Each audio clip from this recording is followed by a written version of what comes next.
Hi, it's Adam again. Welcome back to the 7th video in my Dominion video tutorial series. In the last video, we talked about how to figure out what kind of deck you wanted to build. And in this video, I want to focus on how to build that deck the best way you can. A lot of times when you play a good deck against someone who's playing a less good deck, you're going to be able to win the game even if you don't play your deck well or build your deck well. You're still going to be able to win. On the other hand, as you start to play better people, they're going to be playing the best deck against you. And so if you're going to be building the same deck, whoever does it faster or better or manages to squeak out an advantage when it's there to be squeaked is going to win the game. Also, this is going to help you because, it'll enable you to play weaker engines against stronger big money strategies, for example. Playing the deck well and building the deck well is pretty good and it's a useful skill to have pretty much all of the time. So also, I wanted to mention that this video is going to be focused mostly on engine play. There's a lot of stuff out there that's written about how to play big money well, and there are nuances to it, but that's not what I'm talking about here. So how do you build your engine deck the best? Well, that, of course, depends a lot on what's in the kingdom. Dominion wouldn't be a very fun game if it was the same all the time. So in order to figure out what to look for and how to apply general topics to a specific Dominion board, I have a couple of high-level objectives, and those are get control of your deck, make your deck do good stuff, and win the game with your deck. And so I've color-coded these. Get control of your deck is in blue, and then the things down here that go towards that objective are in blue, green, and red. These are roughly in order. You want to get control of your deck first before you do these other things. And the blues are toward the beginning, but it's not perfect. So let's talk about what's going on here. The most important thing, and by most important in this context, I'm saying the thing you want to do first is to thin your deck. And by thin your deck, I also mean junk your opponent. And so those two may seem like very different things, but they kind of accomplish the same thing. If you're removing bad cards from your deck and your opponent is giving you bad cards, well, they're slowing you down in your objective to remove bad cards from your deck. So junking and thinning are very good, and they're things you want to do right away. The impact of these things is going to have the longest term effect, potentially. So you want to be doing them first. And that sort of goes on down the line. These first four things have they're sort of a prioritized list, and that means that it's basically because the things that appear earlier on the list are going to have the longest term effects, so you want to do them earlier so you get the most value out of doing them. Thinning your deck is really important. Your opening buy should be focused around thinning your deck and junking your opponent. If the Trasher costs 4 or 3 and you can buy it on the first 2 turns of the game, you got to do that. It is almost never correct when you can open with a Trasher and you don't do it. Trashing your cards is really good. We had a whole video about it. That's important. Junking is the same way. A lot of times the cards that do this will cost 5, though.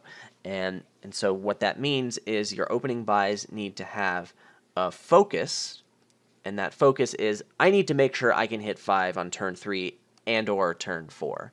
So I can get these cards and start accomplishing these goals right away. Sacrificing that for other things that are later down on this list can be very risky. It's sometimes correct, but it's very risky, and you probably should not do it unless you really know what you're doing, and there's a great reason why it's a good idea. The next thing is gainers. Gainers really need to be played early because they take a while to have their effect on your deck. On the other hand, if you ignore gainers, you're just not going to be able to build fast enough. So opening with a gainer is really good, and if the gainer is going to be gaining you lots of cards that you want a lot of, then you want it and you want to get it very early. Don't prioritize it over trashing, but you want to do it. The next thing is draw, and there's this relationship between trashing and draw that's worth talking about here. Draw just means being able to get every card in your deck in your hand.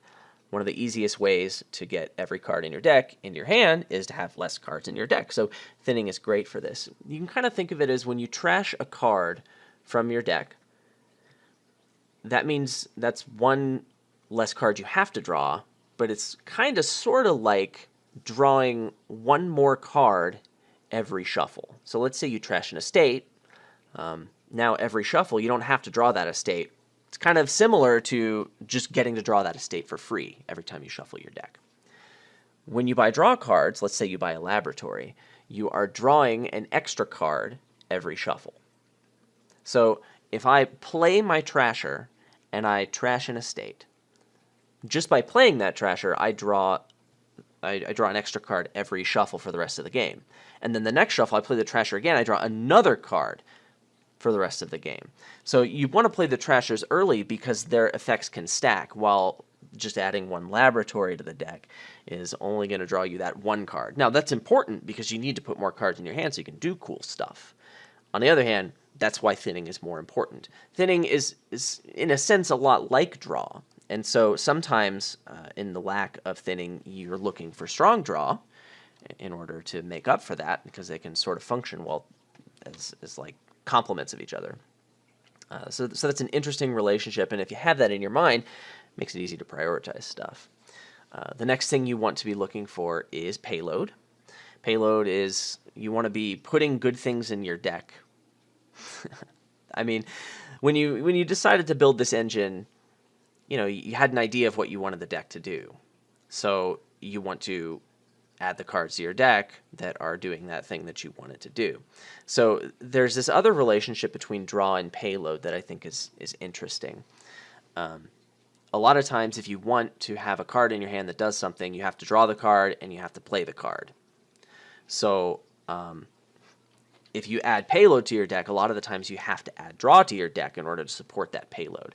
So you're going to be doing these two things kind of at the same time. You want to be drawing more and then adding payload to your deck, and you want to sort of alternate back and forth, with a few exceptions, obviously.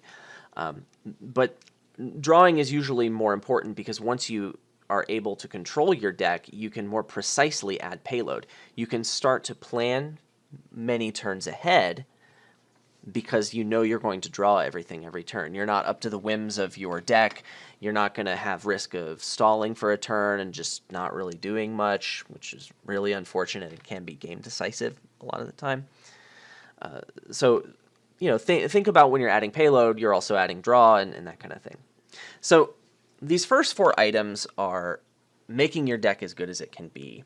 And once your deck starts to be able to do good stuff, which is the whole point of the green thing, we need to figure out how to translate that into winning the game with your deck. So in between steps 4 and 5, there's usually a point in the middle of the game where I've seen what my deck is capable of. It's starting to have an increasing payload, and there comes a point where I decide, okay, how do I win the game? And, how do you win the game kind of depends on what your opponent's doing. It kind of depends on if you think you're ahead or behind. A lot of times you're going to look at what resources your opponents will be contesting, and then you'll want to think, oh, well, the villages are getting low, or the draw cards are getting low, and my opponent appears to want them. Maybe it's time to start prioritizing the split of those particular cards that you think are important. Or maybe they're playing big money, or maybe they're playing a deck that's vulnerable to a particular type of attack.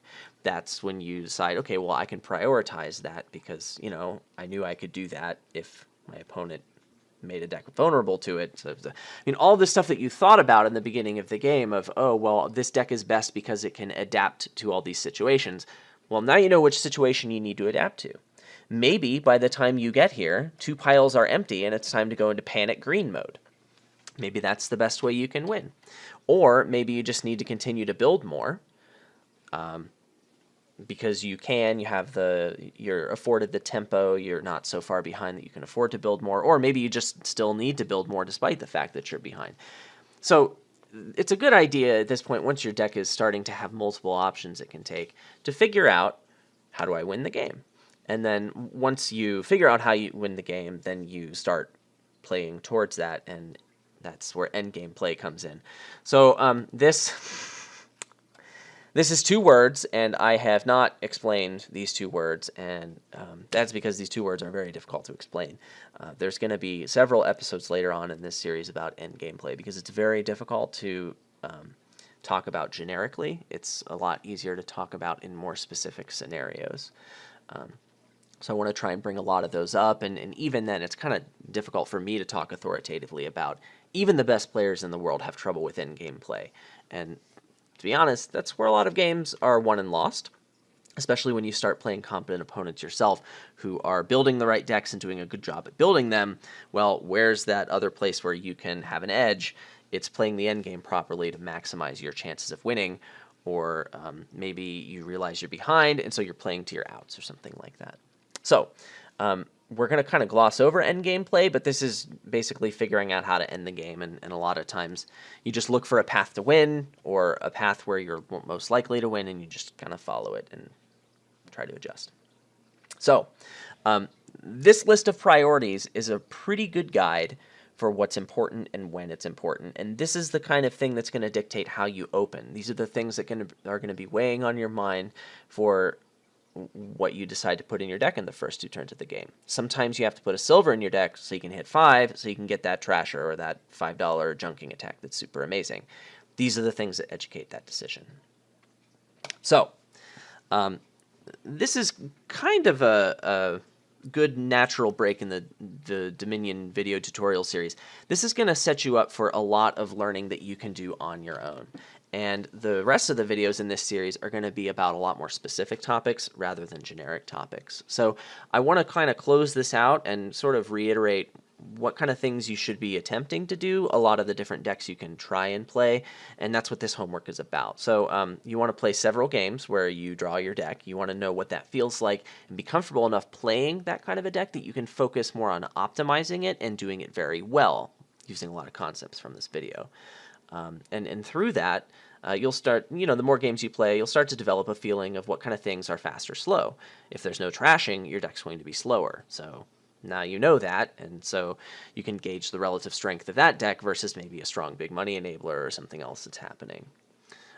Once you're comfortable with the fact that you're drawing your deck and you can focus on optimization, you can look for lots of other things that are going to help you get advantages. So, there will be videos about that later, but that's something that you want to be on your mind. That's what's going to make you a better player at this point.